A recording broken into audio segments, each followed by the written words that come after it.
Mine is records. Okay, sure. Okay, thank you so much. Your name? Sorry, sir. I'm Stuart. Nice to meet you, Stuart. My name is Wasim. Right.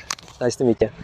So, Stuart, first of all, the word Islam is an Arabic word, and the word Islam literally means submission to God, submission Yep. to the Creator.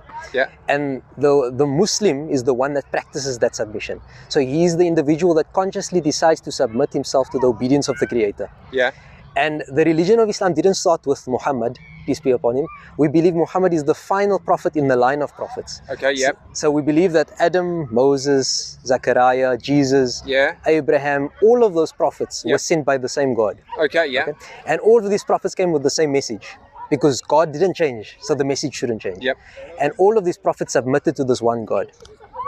And by definition, then we say that all of these prophets were Muslim, because these prophets didn't worship anybody but God. Yep. They didn't believe except in the Creator Yep. of the heavens and the earth and everything in between. Yep. So for that reason, we say that there's no difference in with regards to Muhammad being a prophet and Jesus being a prophet Yep. and every other prophet before him. Yep. Yep.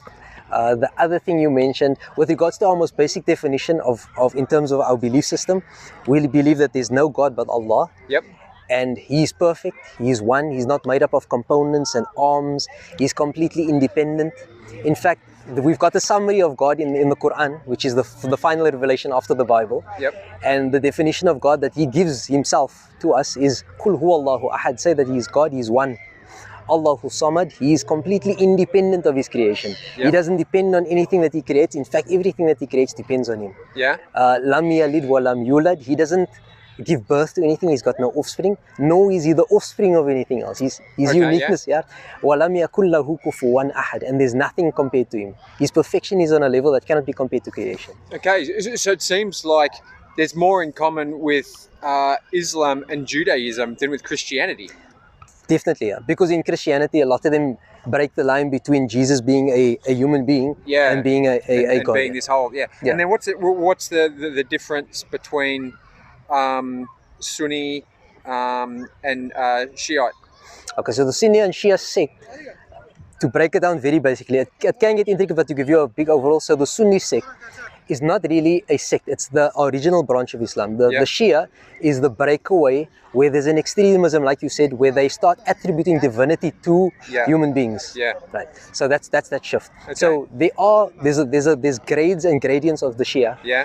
Some of them don't do that divinity thing, and some of them stay within the confines of Islam. But we say the moment you've attributed a quality of God to creation, you're no longer Muslim. Okay. Right, that's it. Yeah, yeah. That's it. And are you involved in the Palestinian cause? Is that what's brought you out here today? No.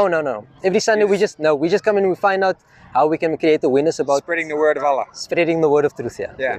There can only be one truth, logically. Yeah. There cannot be multiple conflicting truths. Yeah. Yeah. So that's, and then if anybody's got any questions, we tried our best to our ability to answer, of course. Oh, good on you. Yeah. Fantastic. Thank Yeah. you. So have you got any questions about Islam? Did you learn anything? No, it was fantastic. Okay. Look, I when you're saying that, I'm like, oh yeah, I remember that. Yeah. Yeah. Look, personally, I'm like a non-believer. So you don't an atheist. Does that mean that you don't believe in a creator, or what? What exactly does it entail?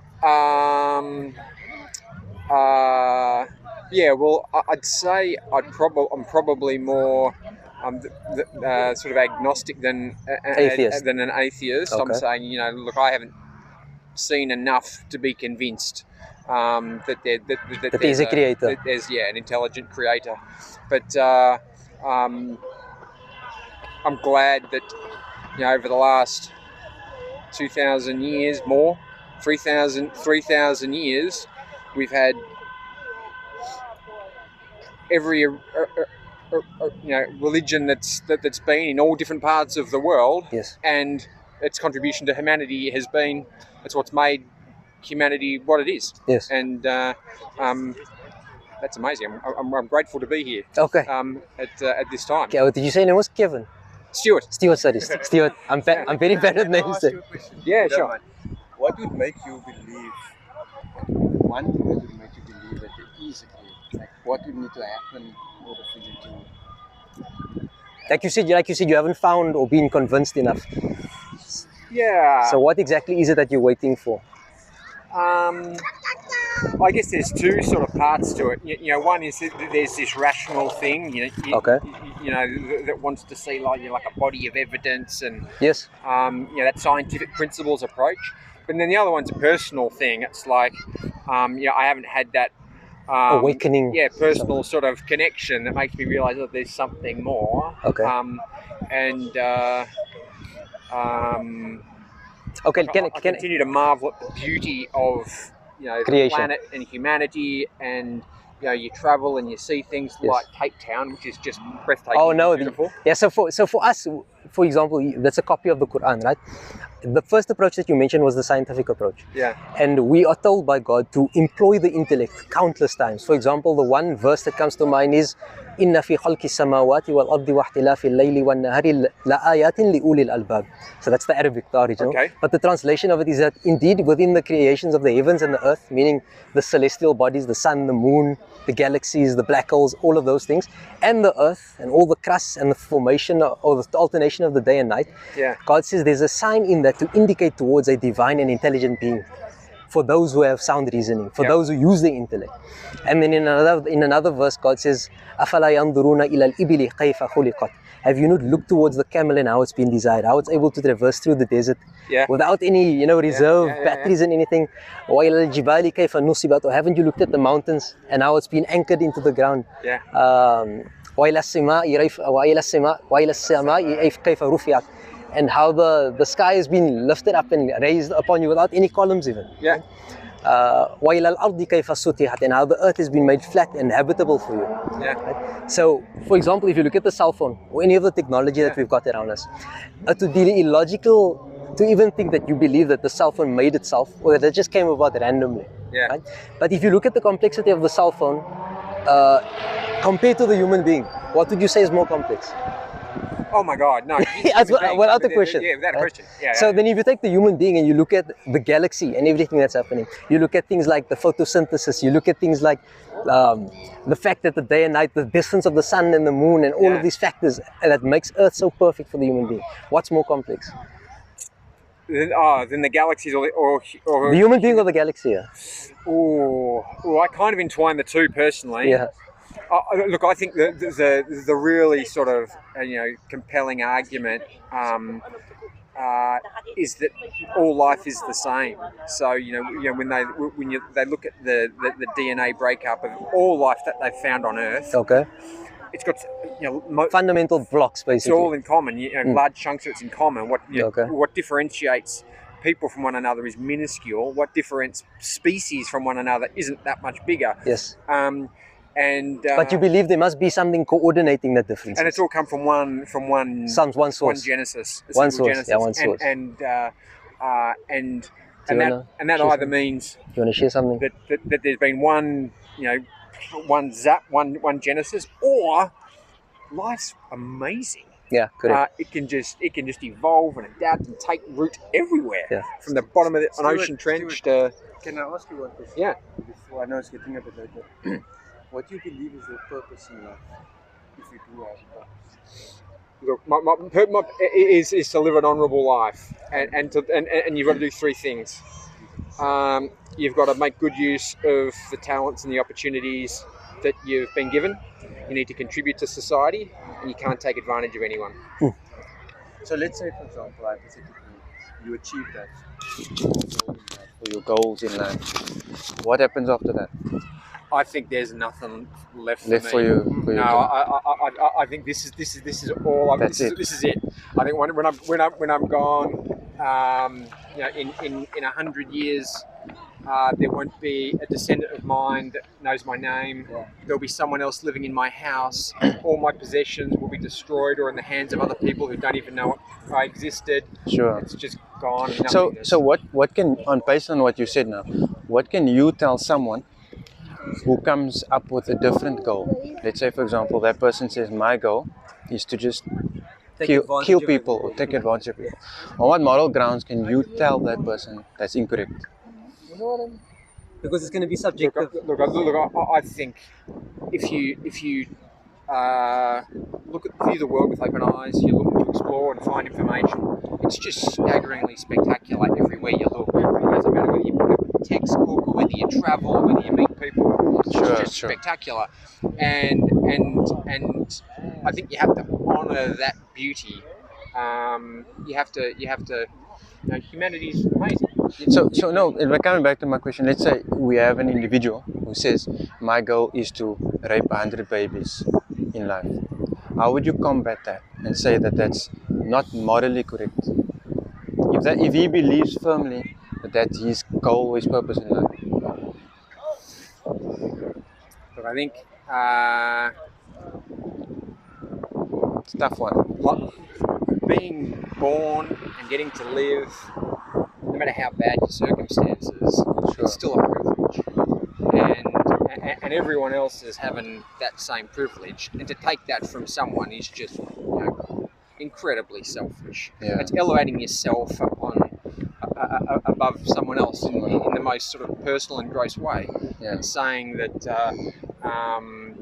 my values are somehow subordinate to yours. Yeah. And that's kind of disrespectful, isn't it? Sure. Yeah. Yeah, but again, on what moral basis do you have to oppose him? In other words, for us as Muslims, we say that all of our moral compass comes from the Creator. Yeah. So, in other words, good and evil is not subjective. It's based on an objective truth, objective reality, which comes from the source. Yep. And so that's how we live our lives. That's how we navigate through this life. But for someone who doesn't have that belief, or someone who doesn't believe in an ultimate truth, he can believe that anything is fine. Yeah. You know do you get what I'm saying? Yeah, I understand. I think that has been, fundamental for the birth of civilization. I think our values evolve. So In what way? So we used to think slavery was okay, and now I think slavery is not okay. It's going to get controversial now. Yeah, we never valued human rights, Sure. and then all of a sudden now it's like, oh no, we do value fundamental human rights. Correct. The environment used to be something for us to exploit, and now it's like, whoa, hang on, wait a minute. Yeah. This planet is kind of like a life support system for Yeah. our species. Correct. We better look after it. And so I think our morality evolves. Correct. And it's got to keep evolving in a direction that. So can I give you everyone's something, life. right? Yeah. So in the time of the Prophet Muhammad, peace be upon him, they were burying women babies or daughters, female babies. They were burying them alive. And when the Prophet, peace be upon him, came with the truth from God, Yeah. he basically put a stop to that. He put an end to that. In other words, he gave women their rights. Yeah. He returned the rights of women. He started. And so we would say that even before, like in modern society, where women didn't have rights, we would say that Prophet Muhammad, peace be upon him, actually revived that. Because women were treated very badly at that time, and this was. And this was 1400 years ago, 1,400, over 1,000, almost 1,500 years ago. And so this is what we say. We're saying that morals are the same.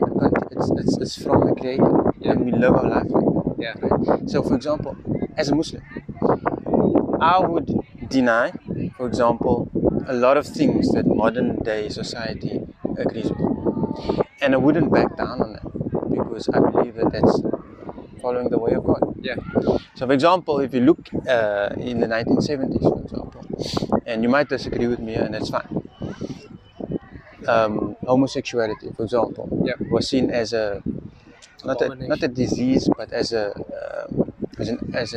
illness. It was seen as something to be cured. The psychologists have books written on that. But now in modern society, it's normal. So what changed? Society changed, but our beliefs as Muslims didn't change. Yeah. So we will still say that it's not correct to have that belief. You see where we're going?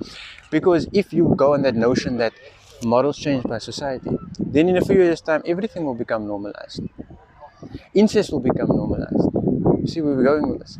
And then on what moral grounds do you have someone that doesn't believe in the Creator and objective truth, objective reality, say that that's incorrect or that's wrong? Yeah, yeah, and look. I think the beautiful thing is that when there's a plurality of ideas, lots of ideas, that enables people to start going, hang on, wait a minute, that idea is important. We can see value in that, and I think that's all the religions for the last many thousands of years have provided essentially like that kind of roadmap, I guess. And society sort of moved around, but it's largely been sort of, I guess those sort of values have been almost like a central kind of principle or a direction. It's I mean, I think the. Can I leave you with one thing? Yeah. Go. He's got a gift for you. Oh, thank you very much. Yeah, it's just something to read on. Basically, what I want to say was the moral development. As Muslims, there's nothing that's changed in our religion. Exactly how it's been revealed is exactly how we practice it. And if something needs to change, that indicates that it wasn't perfect to begin with. Yep. So we as Muslims, we've been practicing our faith exactly how it's been revealed to the Prophet Muhammad sallallahu alaihi wasallam, peace be upon him. So the fact that we are still here, we are still practicing our religion, despite the fact that we've got online trading, you've got vehicles, you've got all these different systems of finances, the Muslim is still able to integrate with his religion and form part of the modern society. And we say that the only being that could have given a blueprint or a system so many years ago that is applicable still nearly 2,000 years down the line can be God. Yeah. Nobody can do something with such insight and such precision besides the Creator. Yeah. Because nobody knows his creation, obviously, better than the Creator. Yeah. And so we say that the only being that who is applicable to give the manual for the human being and for all of existence is the being who created it. Makes sense? Yeah, it's beautiful. Yeah, I'm just continually pinch myself thinking how lucky I am to live on such an amazing planet, and it's such a fantastic time when you look at the history of the Earth. Yeah. It's never been as good a time to live. Universally across the globe. In terms of standards of living, and then even despite the current circumstances, like war, deaths from war, and disease and famine, and everything is at an all-time low. People around the world, morally, universally, it's a fantastic time, and but it's not universal to be enjoyed. So there's some parts of the world that would struggle to see that. I don't, You remind me of a verse that وَإِن تَعُدُّوا نِعْمَةَ اللَّهِ لَا تُحْصُوهَا. That God tells us that if you wanted to try and enumerate or count the favors that God has given you, you'd never be able to encompass how much He's done for you. Yeah. You'd never be able to encompass how much He's given you, man. Just from waking up in the morning to having food on the table to experiencing the nice air, the ocean air, and like you've been mentioning. And then we get distracted by sort of backward movements like nationalism and things like this that do a lot of harm. And it's like, we got to kind of rise above these little sort of tribal schools of thought around, my country is somehow exceptional. No, there's no superiority from one race to another race. No. And in fact, that's the saying of the Prophet. He says, "La fadla lil Arabi ala al Ajami, wa al Ajami ala al Arabi." That the Arab isn't any more superior than the non-Arab, and nor is the non-Arab more superior than the Arab, and nor is the black more superior to the white, nor the white more superior than the black. And the only thing that differentiates you and your status being better than the next person is with regards to your relationship with God. Yeah. And that's open to anybody. Islam is a religion that's open. It's an open invitation to every single human on the earth. Yeah. Rich, poor, black, white, African, Chinese. There's no limit. Fantastic. Yeah. But thank you so much for your time. Thank you very much for your time. No, absolutely. It's been a pleasure. Yeah, it's absolute pleasure. Thanks for talking to me. I can see you very sincere individual. Yeah. We appreciate it. No, it's been great. I've enjoyed the chat. No, thank you so much, man. Have a lovely day. See you guys. Yes.